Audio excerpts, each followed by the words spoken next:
Welcome to Global Journeys and today to NYU London. My name is Marianne Petit and I am from the Office of Global Programs in New York, and I'm here to introduce the wonderful Catherine Robson, the director for NYU London. Catherine is a professor in the English Department of New York University who specializes in 19th century British cultural and literary studies. She is also a longtime faculty member of the Santa Cruz-based Dickens Project. She is the author of Men in Wonderland, The Lost Girlhood of the Victorian Gentleman, and Heartbeats, Everyday Life, and the Memorized Poem, and co-editor of the Victorian Age for the Norton Anthology of English Literature. She's also currently at work on a new book about the recording of the voices of British prisoners of war during the First World War. And so now it is my pleasure to hand the program over to Catherine. Thank you very much, Marianne. And as you were saying, I am but a humble Victorianist, a scholar of Victorian literature, but I'm really pleased to be convening this discussion of business studies course opportunities at NYU London. And I'm going to start talking about my fine business studies colleagues in a moment. But first of all, thank you so much to my colleagues both in New York and Shanghai for setting this up. And thanks to everyone who is joining us today. So we're going to have a fairly informal conversation, but let me tell you a little bit first about our interlocutors, Dorota and Dirk. So Dorota Bourne is, in addition to her work at NYU London, she is a lecturer at Queen Mary University of London, and her expertise includes change management, international knowledge transfer, innovation, and management development. In her past projects, she's worked in total quality management in car manufacturer, change management in the pharmaceutical sector, competency framework design, and new business model development for not-for-profit organizations. Dirk Nitzsche is a senior lecturer at Cass Business School, which is part of the City University of London, and he also has links with Olin Business School at Washington University in St. Louis. Dirk's publications include 3 co-authored textbooks in finance, investments, spot and derivative markets, financial engineering, derivatives and risk management, and quantitative financial economics. His research interests focus upon the wider areas of asset pricing, as well as fund management and portfolio theory. And his current project, although he may update me, I don't know, addresses the performance of the mutual fund industry. So let me now start things off. I'm going to turn to Dirk first. And Dirk, could I ask you to talk for a little while about the course you teach for us at NYU London, Foundations of Finance? And of course, take this in whatever directions you would like, but I think students will be interested to hear, does it matter which city you take this course in? And perhaps you can talk to us a little about latest trends and developments in finance in London and the degree to which they are covered in your course. So over to you, Dirk. Thank you very much, Catherine, for those kind words in your introduction. Well, welcome to this information session, and good evening in Shanghai. It doesn't matter where you take this course. I guess it depends a little bit what you want to get out of it. I've been teaching this course under different names for almost 20 years. And the theory hasn't really changed. And I guess one of the big advantages of the NYU university system is that all the core modules or the core courses are coordinated. So it doesn't really matter whether you take the course in Shanghai, New York, or London, you learn the same theory and you can use the same textbook. However, I think it makes a huge difference if you have aspiration to pursue a career in finance, and you can show on your CV that you studied in New York, in Shanghai, and in London. So I think the cultural experience is immeasurable. I think being global citizens, you also want to learn more about different cultures, and that includes about different education system. Your faculty in Shanghai have probably very different perspectives from the faculty in New York or in Europe or in the UK and so on. And experiencing this I think is invaluable. I've just mentioned the theory, and in this course, Foundations of Finance, I'm going to cover all the different asset classes, and I'm going to give you an introduction. It's the introduction course to finance, and we talk about equities, we talk about bonds and money market instruments, and we talk about derivatives. And we talk about the theory. That's the second big leg of this module. And you learn this whether you take this course in Shanghai, in New York, or in London. But then every faculty puts in their own spin. I must say, I'm very keen to make sure that students can do finance using Excel, for instance, or that they can show that they can see the practical applications. Theory is one thing, but then how does it work in the real world? I'm going to try to make sure that students understand this big gap, and that obviously changes from location to location. And in order to elaborate a little bit more, I want to give you an example about valuation. You will learn about the Gordon about valuation in Shanghai, in New York, or in my course in London. But then I'm going to take the discussion forward, and we discuss, for instance, GameStop. I don't know whether anyone's heard about GameStop in America. Catherine is nodding, but the Americans, they know this retail outlet. And just a few weeks ago, the share price went bonkers. Suddenly, everyone wanted to buy GameStop. And the professional investors, they went the other way. The hedge funds, they were selling GameStop. So what's going on here in the real world valuation? Those are things which I would also discuss in this module. And I guess that depends where you are. So you're going to look at sort of different applications, different cases, different case studies. One of my biggest ones is obviously the financial crisis. So we talk about the financial crisis, the housing market in America. And I've got a very nice masterclass or case study about the outlook of the stock markets in the long run. I mean, you're in your early 20s, you're going to start your career soon. And I guess one of the questions you might want to know is, well, what can I expect from the stock market over the next 40 years? Because that depends how much are you going to put away for your pension provisions, for your longer term savings, and so on. And if you look at how well your parents might have done investing in the stock market, you might get the impression, well, that's fantastic. I'm going to do the same thing. I'm expecting the same returns. So we're going to discuss those issues. Now, can you expect such high returns moving forward? And obviously, everything's got to be embedded in the theory. So it's a theory, and then I'm going to show you how it's going to be applied. But if I could just stress the cultural value of having London, New York, and Shanghai on your calling card is, as I said before, immeasurable. Thank you so much, Dirk. And I was smiling when you were talking about GameStop, because as the mother of, well, my boys were teenagers when we lived in New York, so trips down to the GameStop store on, was it 7th Avenue, I think, used to be a regular part, maybe not my most fun part of life, but I do know that the bricks and mortar site of GameStop pretty well. So thank you for that. And we'll be coming back to some of those themes in a moment. But Dorota, if I could turn to you now, and you teach management and organizations for NYU London. I wonder if you could talk a little bit about how your course helps students to think about their careers post-graduation. And again, I think that question that Dirk has been addressing, does it make a difference to take this course in London? So I will turn things over to you now. Thank you, Catherine. Welcome everybody. It's my absolute pleasure to be here with you. Just a small correction. Since I worked at Queen Mary, I started at NYU a long time ago. I moved now to Henley Business School. which is a slightly different business school to Queen Mary.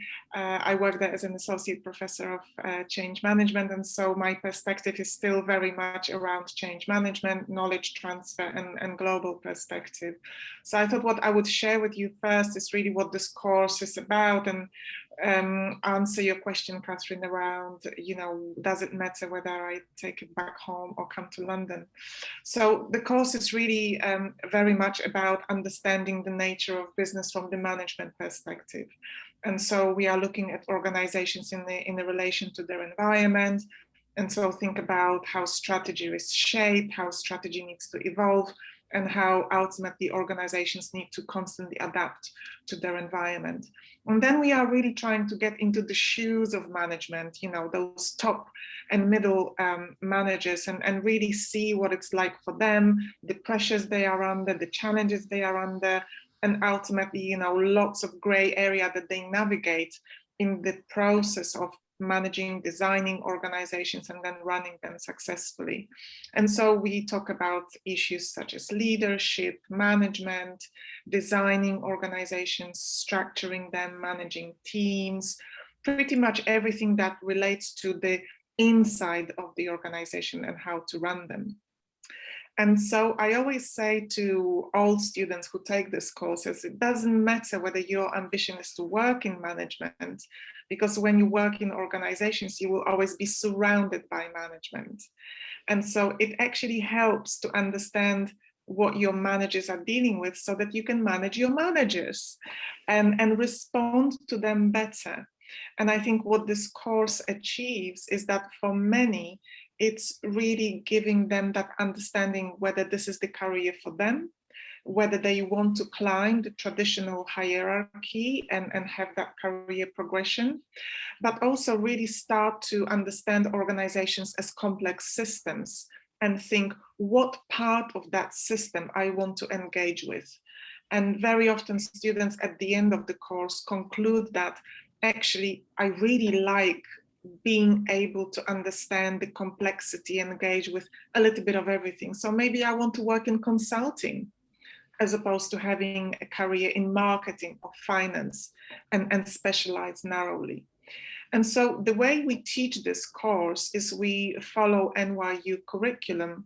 And so the learning outcomes are exactly identical to the learning outcomes you would cover in New York or in any other location.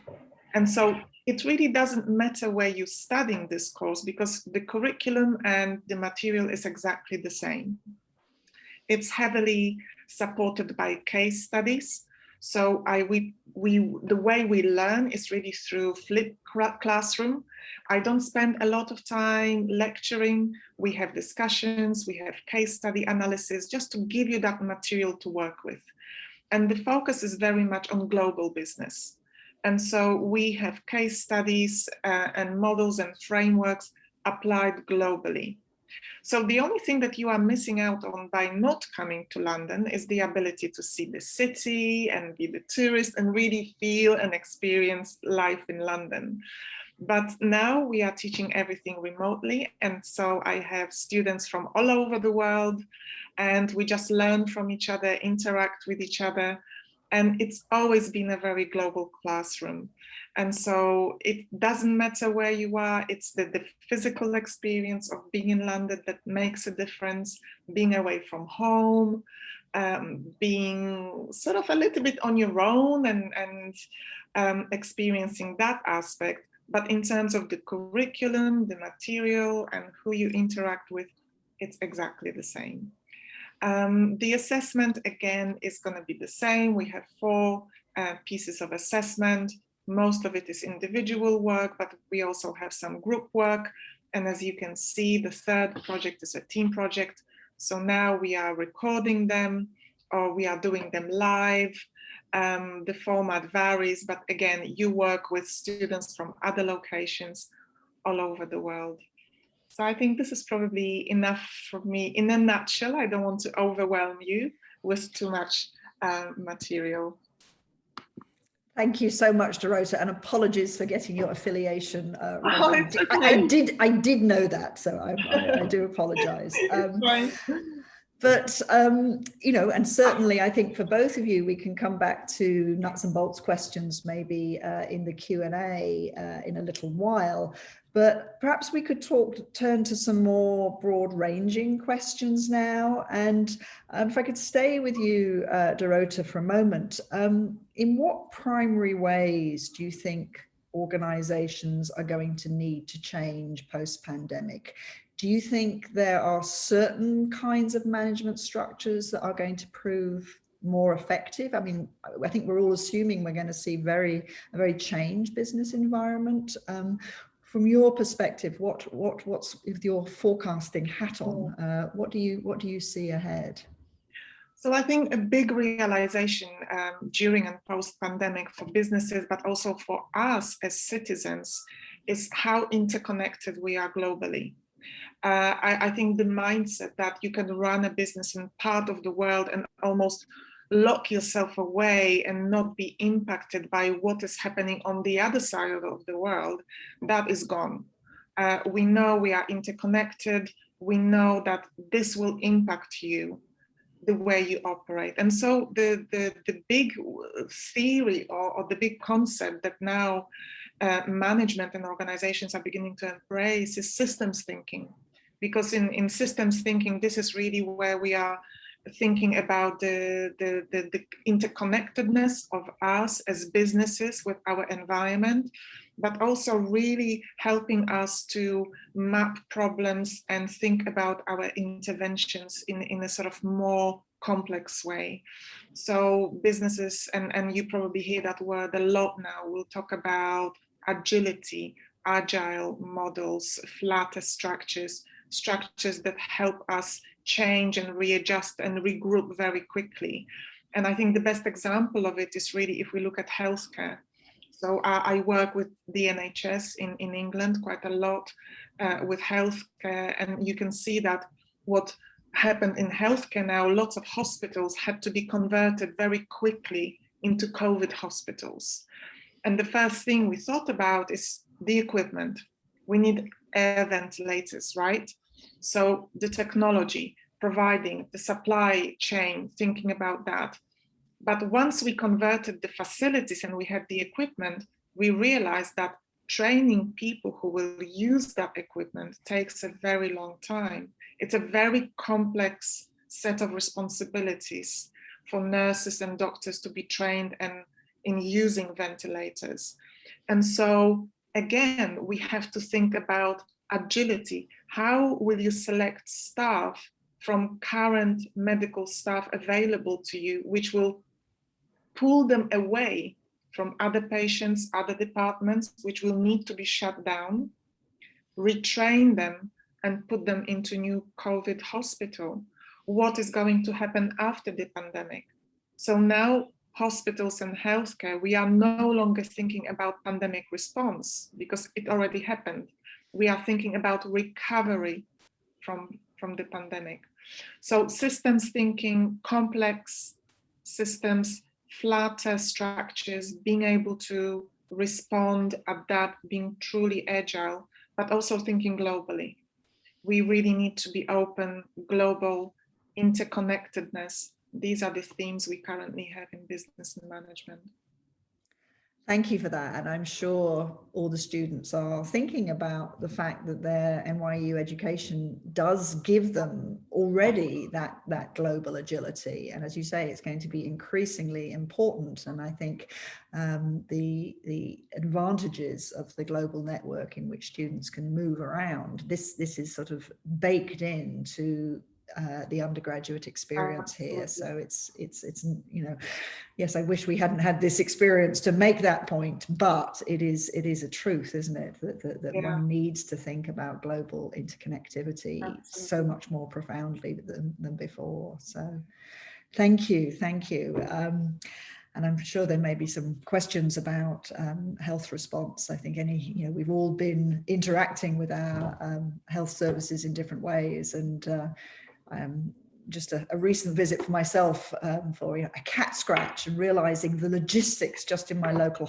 hospital of how flows have had to be organized in different ways. It is it is quite mind-boggling, isn't it, to think the task that the NHS has had to take on here. So, and really quite humbling as well. And, you know, just on the level of my local hospital and the vaccination program, that bit is really working, isn't it? So that is really, really uplifting in these times. So, Dirk, bit of a turn at the traffic lights here now, but I wonder if you would talk to us a little bit about the new challenges ahead for businesses thinking about balancing their investment strategies between growth and prudent risk management. And I think given that our part of the conversation is coming out of the UK, I do have to say the B word. How is Brexit likely to shape the terrain of international finance in the immediate future? So I know those are two very different questions, or maybe you will see a interaction, but would you like to take either one of those two and give us your thoughts? Yeah, absolutely. I mean, I must say, I've forgotten how many cohorts of students I've mentioned that they're going to experience history when we're going to go through Brexit. And then it was dragging out for semesters and semesters and semesters. Now, finally, we do have Brexit. That is completed, but obviously the economic consequences are still to be seen. And I guess that is something what you would experience much more hands-on if you decide to study in London. I guess apart from pandemic, which has talked about the health system and Brexit, is ultra low interest rate. And we're talking about negative interest rates. Now, if you open any finance textbook or economics textbooks, you're not going to find any theory which talks about negative interest rates. I mean, if you've got one of the latest textbooks, then you might be lucky to find a box where they talk about negative interest rates. I mean, that is something which is a challenge, and that is something which I discuss with the students in our fixed income security sessions. I guess moving forward, one of the biggest challenges: how do we survive in a low interest rate and in a low return environment that has consequences for institution investors, for pension funds, for the asset management industry in general. And then I guess it has consequences for you guys, because you might have to adjust how much you're going to save for your retirement and so on. So, but it's not all doom and gloom. I guess London is a global city. It's a global financial center, and it's at the forefront when it comes to innovation. Fintech, which is also big in China, is massive here in London. So I mean, I guess China, London, New York, those are the big fintech centers, and living and studying in London gives you a little bit more exposure to it. I'm very passionate, Catherine mentions in the introduction, about asset management. That's my research area. It's very important when it comes to the real world and the applications. In America, for instance, more than 50% of the households have investments in mutual funds. China, again, that it will be a huge growth area in years to come. So I guess how to invest active versus passive, smart beta, which are some of the new developments in London. I guess that is something which we might want to watch out, which we should look out for the future. And I guess if you study in London, you learn much more about those trends in asset management, in fintech, developments in derivative markets, etc. I guess that's where I was going to leave it at the moment, Catherine. Okay, thank you very much. And can we see if there are any questions? And I know that they may appear in the chat box, or we may have people actually asking. Marianne, did you have a question? Sure. Yes, I do actually. Well, first of all, thank you so much for this. This has been really fascinating. You know, one of the things that you talked about in particular was this idea of just the complexity, complex systems and flat structures and all that. There's a whole other layer now with the pandemic around virtual workplaces. And how does that impact, or what kind of impact do you see that happening as we emerge from the pandemic as well?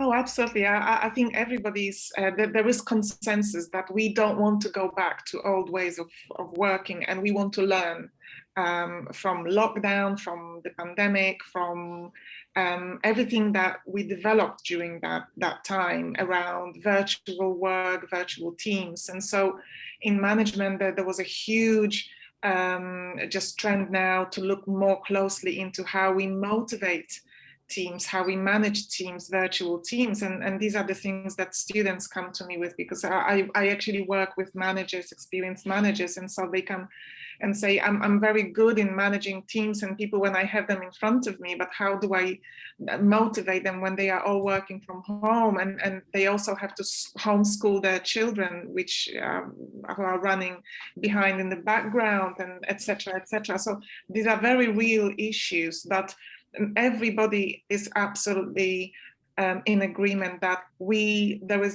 were lots of good things and good practice we developed in the last year.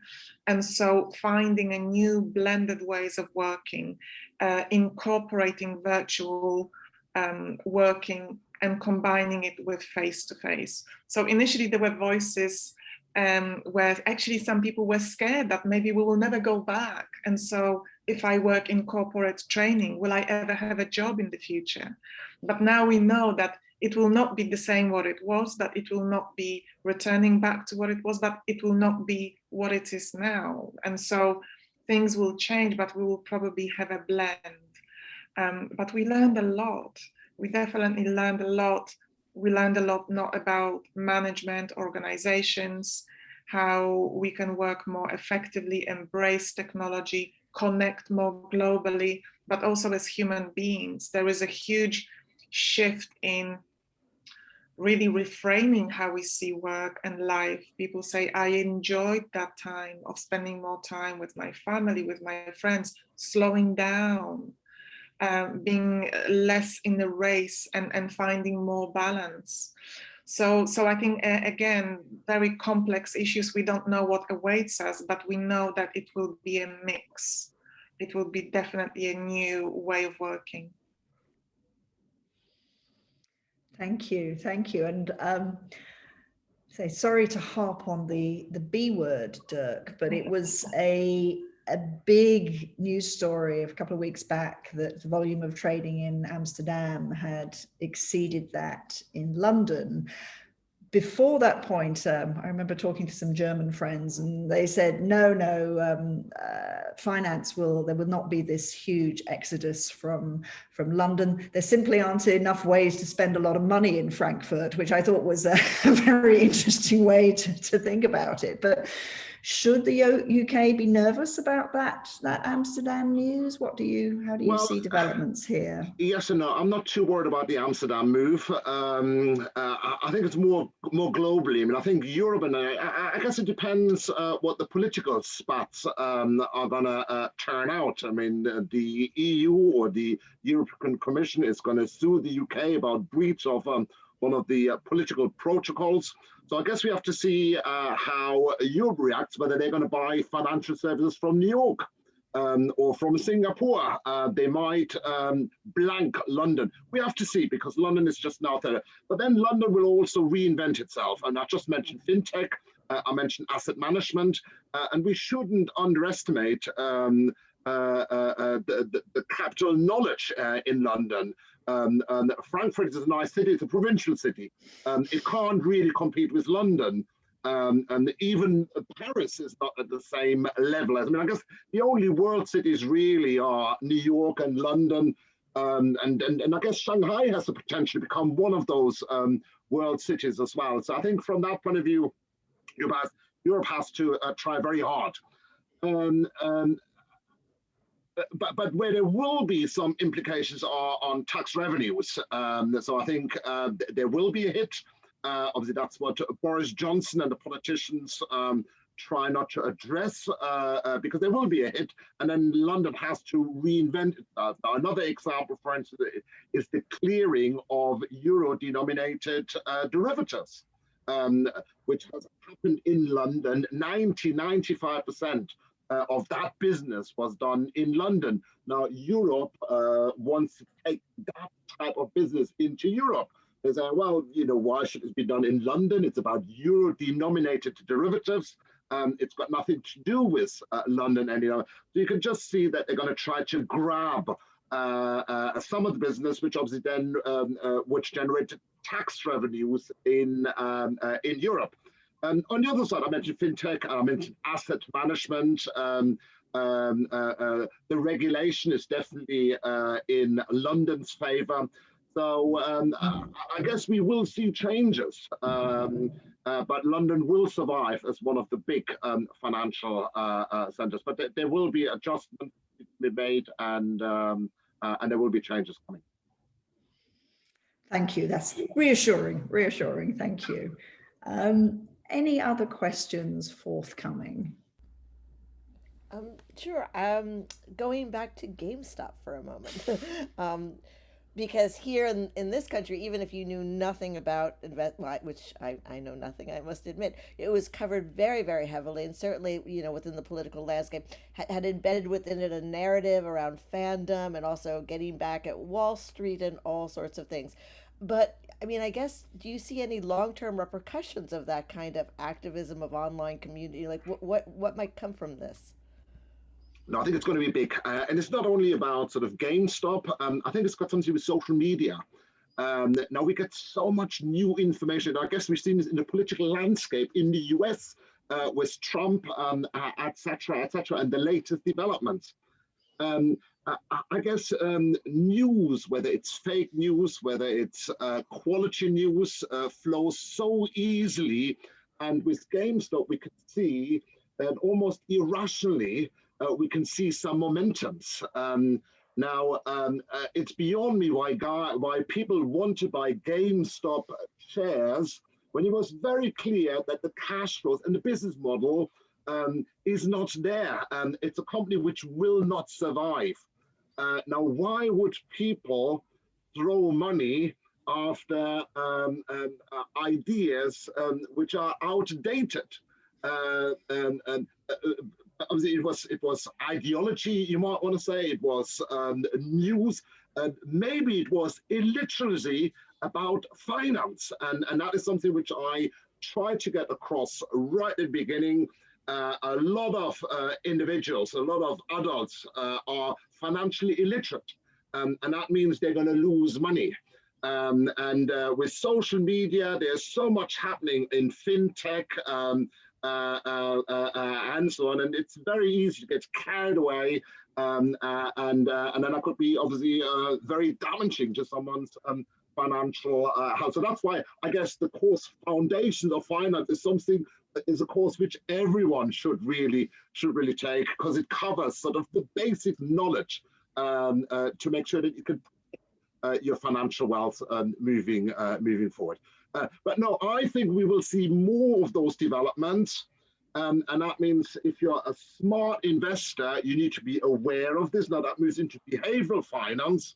And then you can probably explore sort of the impact of social media on individuals' behavior. So yeah, I think that is something which we will see more and more moving forward. Thank you. I wonder, Dorota and Dirk, do you have any questions for each other, or any experiences from your many wonderful years teaching at NYU London that you might like to share? So turning it to the panelists here.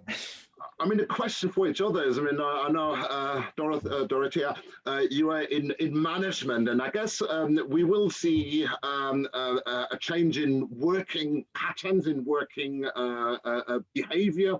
We need less office space, and I think HSBC announced that they're willing to reduce, or that they want to reduce 40% of their office space. So I mean, I guess this would be sort of this will have huge implications moving forward.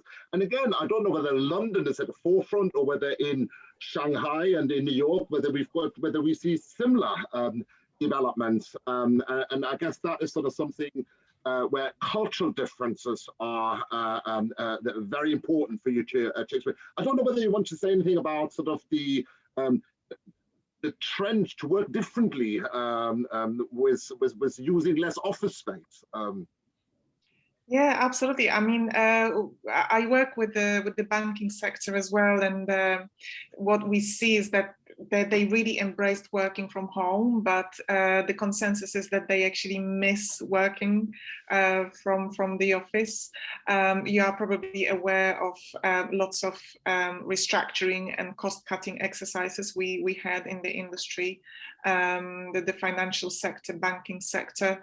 So I think we do still probably have a question mark over that, but reducing office space is something that all industries embraced. And I think that there is no doubt around that. So I think, again, we just don't know how far they're going to push that. But I think also we should always remember that businesses are not just space, they are not just equipment and furniture, they are people. And I think that we need to always keep the well-being of people as really the core and the focus of that discussion. So I think reducing the cost can also come at a price. And we had that in 2008 and 2009, where lots of businesses jumped on the opportunity of the recession being that point where we can start cutting costs very drastically. And they got rid of the whole middle management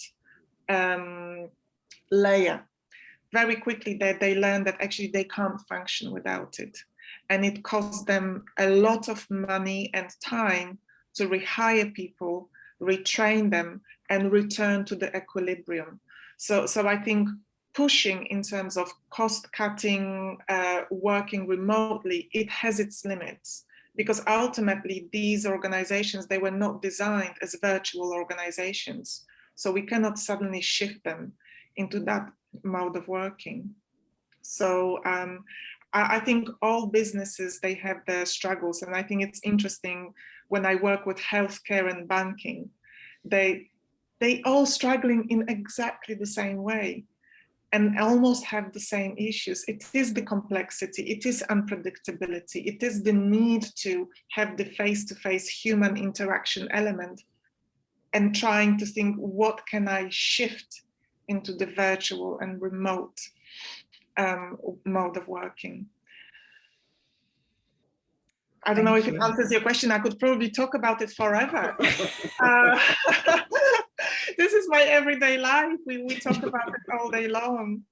But I think from the perspective of NYU faculty, I think it was interesting for me also to shift into remote teaching and really experiment. I don't know what it's like for you, Dirk and Catherine, but I learned so much from that, and it was such an interesting experience having the blended mode, because last semester we had blended mode in London, so I was still there face to face. Some students were on the screen behind us.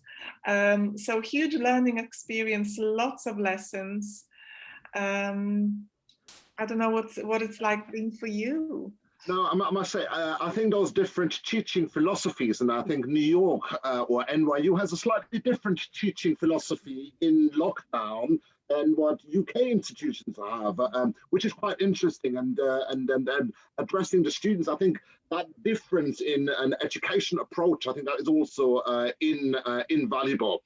I must also say, just over a year ago, I wouldn't even know what Zoom was. And now we can do all sorts of different things. And let me just tell you a little anecdote. Obviously, Zoom is an American company based in, I think, Silicon Valley. And when everyone used Zoom about a year ago, there was also a Chinese company called Zoom, and they're doing something totally differently. And then obviously, once we entered lockdown, and suddenly everyone was buying Zoom in China, but that was the wrong company. Now their share price went up until obviously everyone realized, well, hold on, that was the wrong company. And obviously then the shares were sold, and then the focus went on to the real Zoom, which obviously produces those video conferencing software. I mean, I must say, me personally and or academics in the UK, all over the world, we've learned a tremendous amount from this pandemic in order to deliver education. And I'm surprised how well it works. Not perfect, but I'm surprised how well it works. Yeah, absolutely. I think that the approach of NYU and NYU in London has been absolutely amazing. Outstanding response. The attention to health, safety, well-being of students been exemplary. So it's been such a pleasure for me to be a part of that team. Well, that's very nice to hear. Thank you. And Dorota and Dirk, we hugely appreciate everything you've been doing. Without you, it doesn't work. So, you know, it all comes down to the classroom experience. And we know you've been putting in, you know, we know it has been so much more work for all of you. We've been so impressed by how the students have stepped up as well. But none of us will say it's been easy. But as you say, also, it's very interesting to think what we should take with us out of this experience. And there are going to be so many conversations, and we will see long-lasting changes. And let's hope they are ones that promote human health and happiness. And it is really interesting challenges to think about at this point. I mean, I hope we're going to move back to a face-to-face teaching soon. And I think we've just heard about working will change, but I really hope that we're not going to change international education. I think it is invaluable for students from all over the world being able to experience different cultures and to study, say, in London for a semester, or in New York, and in China, and so on. And I think this is sort of really important for the young people to really start their career later on. We might fly less, we might use Zoom and video conference more in order to conduct business. But I think when it comes to education, I think it is important that young people experience sort of different cultures, different education system to become better citizens of the world, I would say. Yeah, I think it's interesting because when I work with young students, we also know that lockdown has been so tough on them, because when you are young, you really need interaction with that environment, because this is the moment when you are shaping your identity. If I deprive you of social contact, you have that natural, well, sort of there is something missing in you. So we know that young people, they especially need lots of contact with not just peers, but being exposed to different people, different opinions. And I think the opportunity to have that international aspect of education and contact is, again, it shapes you who you are. So when I speak with NYU students, we talk a lot about identity and your personal values in relation to organizational values. Because ultimately the goal in life is to find intellectual and professional home where you can be yourself. And so that aspect of education that shapes you into the global citizen is really at the heart. I would say this is the core value of all NYU students that I speak with in all locations. They say we are diverse, we embrace diversity, we embrace being the global citizen. And I think to be a global citizen, you need to experience that. It's not just about Zoom, it has to be real. You have to be able to smell it, touch it, taste the food, and stand in the rain in London. Well, I think that's a lovely place to bring things to a close. Marianne, are you happy to shape Sure, things in this this way. has been an absolutely wonderful conversation, and I think all students are absolutely waiting for the day that they can actually get their visas and go to other places. I know I personally am saving all my airline points for my nieces and nephews so they can go as far away as they can. Thank you all so much. This has been such a wonderful presentation. What we'll do is we'll start up the slide deck for everybody in who's in attendance, and this will also be archived. And thank you all. Thank you so much. It's been a Thank pleasure. you. Thank you. And I just would like to say thank you to Dorota for ending on the London rain. It is something that you do have to take on board. Yeah, it's a beautiful and sunny day in London today, so we are all very happy. It is. There is a lovely blue sky, but thank you, Dorota and Dirk, and thank you everybody else for participating. Thank you, Catherine. Thank you, everybody. Take care.